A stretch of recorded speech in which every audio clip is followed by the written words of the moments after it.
जय श्री कृष्ण। श्रीमद् भगवद गीता अध्याय 4 श्लोक 14। नमान कर्मणि लिम्पन्ति न मे कर्म फले स्पृहा इति मान यो भिजानाति कर्मभिर्न स बध्यते। मुझ पर किसी कर्म का प्रभाव नहीं पड़ता, ना ही मैं कर्म फल की कामना करता हूँ। जो मेरे संबंध में इस सत्य को जानता है वह भी कर्मों के फल के पाश में नहीं बंधता। तात्पर्य, जिस प्रकार इस भौतिक जगत में संविधान के नियम हैं जो यह बताते हैं कि राजा ना तो दंडनीय है ना ही किसी राज नियमों की अधीन रहता है, उसी तरह यद्यपि भगवान इस भौतिक जगत के सृष्टा हैं, किंतु वे भौतिक जगत के कार्यों से प्रभावित नहीं होते। सृष्टि करने पर भी वे इससे पृथक रहते हैं, जबकि जीवात्माएं भौतिक कार्यकलापों के सकाम कर्म फलों में बंधी रहती हैं, क्योंकि उनमें प्राकृतिक साधनों पर प्रभुत्व दिखाने की प्रवृत्ति रहती है। किसी संस्थान का स्वामी कर्मचारियों के अच्छे बुरे कार्यों के लिए उत्तरदायी नहीं, कर्मचारी इसके लिए स्वयं उत्तरदायी होते हैं। जीवात्माएं अपने अपने इंद्रिय तृप्ति कार्यों में लगी रहती हैं, किंतु ये कार्य भगवान द्वारा निर्दिष्ट नहीं होते। इंद्रिय तृप्ति की उत्तरोत्तर उन्नति के लिए जीवात्माएं इस संसार के कर्म में प्रवृत्त हैं और मृत्यु के बाद स्वर्ग सुख की कामना करती रहती हैं। स्वयं में पूर्ण होने के कारण भगवान को तथाकथित स्वर्ग सुख का कोई आकर्षण नहीं रहता। स्वर्ग के देवता उनके द्वारा नियुक्त सेवक हैं। स्वामी कभी भी कर्मचारियों का सा निम्न स्तरीय सुख नहीं चाहता।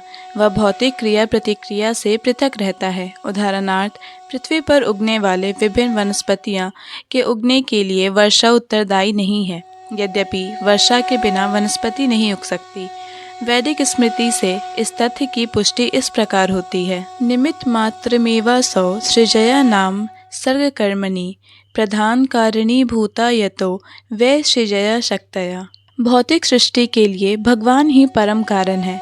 प्रकृति तो केवल निमित्त कारण है, जिससे विराट जगत दृष्टिगोचर होता है। प्राणियों की अनेक जातियां होती हैं, यथा देवता, मनुष्य तथा निम्न पशु, और ये सब पूर्व शुभाशुभ कर्मों के भोगने को बाध्य हैं।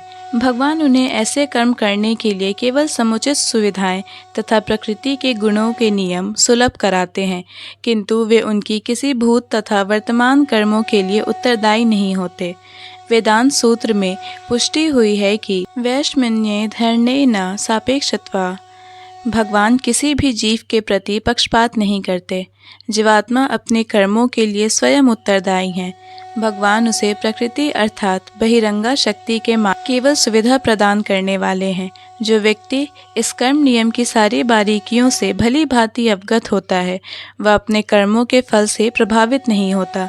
दूसरे शब्दों में, जो व्यक्ति भगवान के इस दिव्य स्वभाव से परिचित होता है, वह कृष्ण भावनामृत में अनुभवी होता है, अतः उस पर कर्म के नियम लागू नहीं होते। जो व्यक्ति भगवान के दिव्य स्वभाव को नहीं जानता और सोचता है कि भगवान के कार्यकलाप सामान्य व्यक्तियों की तरह कर्मफल के लिए होते हैं, वे निश्चित रूप से कर्मफलों में बंध जाते हैं। किंतु जो परम सत्य को जानता है वह कृष्ण भावनामृत में स्थिर मुक्त जीव है। जय श्री कृष्ण। सभी बंधुओं से विनम्र निवेदन है कि श्रीमद् भगवद गीता के श्लोकों को कृपया शेयर कर ज़्यादा से ज़्यादा लोगों तक पहुंचाएं, क्योंकि श्रीमद् भगवद गीता सनातन धर्म का एक प्रमुख ग्रंथ है जो मानव जीवन के संपूर्ण धर्म दर्शन को सर्वश्रेष्ठ रूप से प्रस्तुत करता है। श्रीमद् भगवद गीता से मिला ज्ञान हमारे दैनिक जीवन को उन्नत बनाता है। जय श्री कृष्ण। भगवद गीता के सभी श्लोकों को सुनने और समझने के लिए हमारे चैनल को सब्सक्राइब करें। अगर वीडियो पसंद आया हो तो इसे लाइक और शेयर करें।